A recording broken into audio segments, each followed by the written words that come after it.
Brazil is famous for many things: football, models, carnival, beaches, coffee, the Amazon, and Christ the Redeemer. But the Portuguese-speaking country is also a pioneer in social welfare and energy independence, areas of cooperation for it and the Philippines. Brazil Ambassador Rodrigo do Amaral Sousa tells me more in this episode of Food Diplomacy.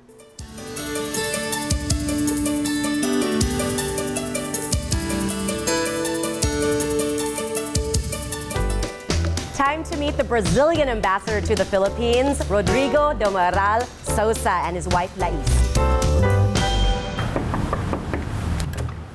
Hi, how are you? Good afternoon. Welcome home. Oh, thank you so much. Thank you for having me. Nice to see you. Nice to see you. It's a beautiful house already.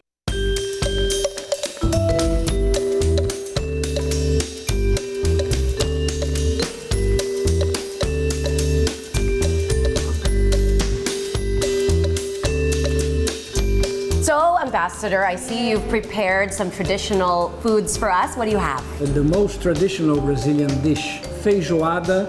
That word comes from feijão, which means beans. We always use black beans. It derives from the slaves. You know that we had slavery in Brazil for many centuries. They were the ones who began to use pork and pork meat. They use the wastes of pork meat and they put it all together and prepare this delicious meal. It is consumed in Brazil generally Saturday and Wednesday. Typical feijoada includes white rice, beans, many pieces of pork, sausage, and chorizo, slices of orange, a vegetable which we call couve, cassava flour that we call farofa. The best way to have the feijoada is spicy. And I see the rice, but it's not like how we eat our rice here. Saute the garlic, the onions. We saute jasmine rice until it's opaque. So we have to put the hot water, salt to have a taste, and let it boil, and then simmer. So we share that in common, because rice is very important. I see these are some appetizers. What are these? These are called pão de queijo. These are cheese rolls made with what we call polvilho, a kind of starch. It comes from cassava. It's very traditional in Brazil. That's very good. I see that you have dessert as well. Maracujá mousse. Maracujá is the passion fruit, and it can be found all over Brazil. What's in the mousse part? It's the juice of the passion fruit juice. Mix that 1 spoon of sugar and then the condensed milk with the cream and put in the refrigerator until chilled. Put the topping, the seeds. The seeds can be eaten actually. And I already see my favorite drink. It's become quite trendy. Caipirinhas, I feel like. Yes, now. you can find caipirinha everywhere. Your cook is going to prepare some for us. Show us how you make it. You want more sweeter, so you can put more sugar. Squeeze lime. Squeeze. It's green lime. Squeeze the extra better taste of the skin of the lime. Shot of cachaça. What is it made from? Is it a plant? From sugar cane. Okay, so it's a sugarcane-based alcohol. Yeah. Is that popular in the Philippines now? Do you export it here? I mean, Yes. to We us? can import cachaça Okay. in the Philippines. I know another popular food here, at least Brazilian food, is the churrascaria. For those of us who may know, it's the one where you go to that restaurant where the chefs come and shave off the meat. It's all you can eat meat over charcoal. Meat from Brazil is well known as well. And we have been exporting meat to the Philippines. In Brazil, it's very common for families to get together during the weekends at someone's house or in a club and enjoy a churrasco for hours and hours. With some caipirinha. With some caipirinha or beer. There's a Brazilian company who owns Budweiser. Oh. And which owns, and also Stella Artois, which is a Belgian brand. Yeah. The three most popular are Brahma, Antarctica, and Skol. The internal consumption is so high that we don't export too much. Brazil is the second largest consumer of beer in the world. And it's a beautiful country. I know people know it because of also Carnival, the huge statue of Jesus. 7 wonders of the modern world. Yeah. All right. Well, thank you. You were able Thank you to very make much. our 3 caipirinhas. How do you say cheers? Saúde. Saúde. Saúde. Okay, saúde. Okay, and I look forward to trying everything in the dining room.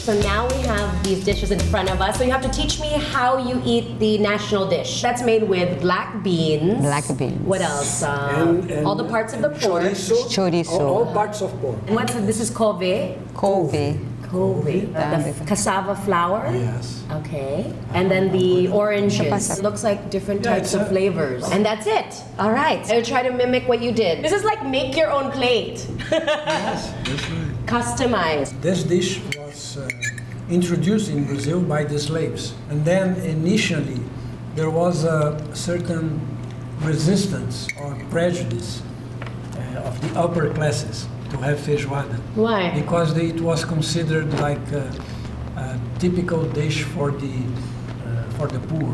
Now it's become quite popular for everyone. It's a good mix of textures because then you can have the acidity of the orange. Ah, yeah. Yeah, so you have the tanginess. A taste of the Brazilian staple, followed by a sense of the Brazilian community in the Philippines. It's just over 70 years, right? The relationship. What has been, I guess, the main focus of the Brazilian mission here? We have the defense of our nationals, the protection of their rights. There are not so many Brazilians here, How many? between 400 and 500. Oh, wow, it is a small community. But we have a very active consular section because we give many visas to sailors, to seafarers. Ordinary Filipinos don't need a visa to go to Brazil as tourists. How big is the Filipino community in Brazil?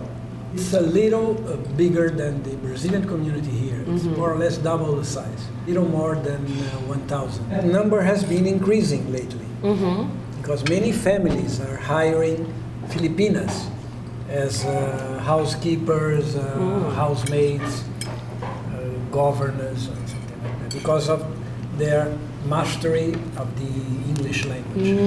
Some families have even hired Filipinas as nurses. Oh, yeah. Or caretakers for elderly people. What sectors are the Brazilians working in here? We have some expatriates who work for very large companies, multinationals, missionaries, pastors, priests, people engaged in religious activities, and many Filipinos in Brazil doing the same kind of work. Models, both men and women. We all know Brazilians are beautiful people. Yeah. Some of them end up acting as actors, working as actors. Oh, really? Yeah, Daniel Matsunaga. Daniel Matsunaga. Oh, we know there's a big Matsunaga. Japanese community that are from Brazil. Football players, volleyball players, capoeira masters. Sports are big, right? You Sports, mentioned sports. I think that the similarities begin with the Latin common component of our cultures, the religion. We are both Christian countries. Filipinos and Brazilians, we are both very warm, hospitable. Yeah. It's very easy to make friends here or in Brazil. Love singing, we love dancing. Samba, we were talking about samba. We only regret that Filipinos don't like football as much as we do. Yeah. Because I think it would be a perfect sport for the Filipinos. You don't- Basketball is more popular. is more popular. Yeah. But Maybe that can be part of your goal is to bring your players here. we have some Brazilians working here as coaches or even as players, but their number is very limited. What other sectors is Brazilian, I guess, businesses in? We have been trying to increase our trade, mostly commodities, to the Philippines. Our export basket is too much concentrated on iron ore. Oh, okay. Yeah, and the price of iron has been decreasing in the last few years. Our total trade has diminished. So we are trying to diversify. We have clinched a contract with the Philippine Air Force to sell 6 aircraft from Embraer. Embraer is a very successful Brazilian aircraft maker. And finally, we have won a bid. And you know what? That's the beginning of a new phase in which we hope we have more higher value products to export. A new export for us, mostly electronic products. Okay. Yeah. And some coconuts as well. Some fruit mangoes, maybe? Yeah. Oh, no, you have your own. No, we have, but mangoes here are better. Filipino mangoes I are love among mangoes. the world's most popular, I think. Yeah. Yes. But I was reading it was like a 1 billion. Is that still the amount of trade about? 1 billion? It's slightly less than that. It depends on a lot of things. It depends even on the exchange rate. Yeah. And as I said, the price of iron has been decreasing. So it had an impact on the volume, trade volume. The other efforts around socioeconomic programs, right? Can you Yes. tell us a little bit about that? Brazil has a very successful program for poverty alleviation. It's called the Bolsa Familia.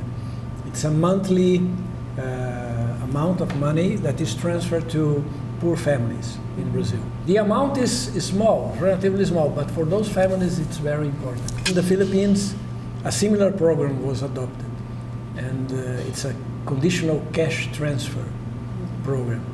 And the Filipinos themselves recognize that it was inspired on the Brazilian program. Because poverty and the lack of economic development of some of these communities are something we both share, especially also kind of the agriculture sector that needs That's to right. be modernized. What are the biggest lessons that we can learn from each other on those fronts? For instance, in the use of ethanol as fuel.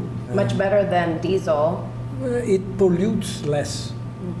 It's more environmental friendly. The Philippines are trying to increase the percentage of ethanol as fuel, or even the mix of ethanol in the gasoline. Is it cost efficient? Yes, it is. Because I think that's the big issue, is finding solutions that are good for the environment, but also not, something that costs too much for the people here. And one of the priorities of President Duterte's term of government, the fight against drug trafficking, that's a very important issue for us as well. Yeah. Because drug trafficking is a very serious problem in Brazil, and we have been exchanging information on the criminality and so on, terrorism, but mostly on fighting criminality, urban violence, which is a problem in Brazil, maybe more serious than in the Philippines. Really? Yeah. How has your government been able to tackle? Well, it's a very difficult issue because it is not dealt with directly by the federal government. Responsibility for maintaining public order and security lies with the federal states, not with the central government. I think that today this is the most serious problem in Brazil, criminality. And we are going to have elections. This will be an issue that is going to be very deeply examined during the campaign. Well, here, of course, everyone talks about how the police is handling the war on drugs. I feel like when I look at the news internationally, though, there's no other country, well, Mexico, of course, that Mexico, is that's having a very serious problem. Yeah, having a big issue trying to control, the trafficking and the handling of drug abuse. I mean, for Brazil, I haven't really heard.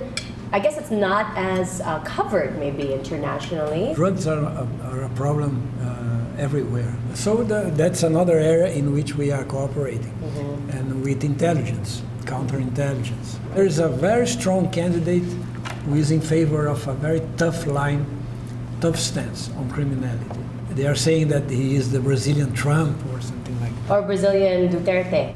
You think he'll win? It's very difficult to make any prediction on the outcome of the election. It depends on how frustrated the population feels. They don't trust in the traditional politicians anymore. They are looking for new options. It's like the trend around the world. Yeah, that's right. That's right. So it's in Brazil as well. In Brazil as well. I want to try the mousse. So what do you have with this? Is it tea? Brazilian coffee is quite popular. Yes, we are the largest coffee producer in the world. Good coffee is just one of the draws of the country. The ambassador suggested some Brazilian cities to add to every travel bucket list. I hope I can recommend some places in Brazil. The gateway to Brazil is Rio de Janeiro. It's one of the most beautiful cities in the world. We have two worldly famous beaches, Copacabana and Ipanema. Besides Rio, São Paulo, it doesn't impress for the beauty. It impresses for the dynamism, very cosmopolitan. The Iguaçu Falls. Okay. The Iguaçu Falls, I think that the most spectacular waterfalls in the world. Well, I think that's it then. We finished our dessert. We had a delicious meal. Saúde. Saúde. Ah, saúde. Okay, Thank you so much.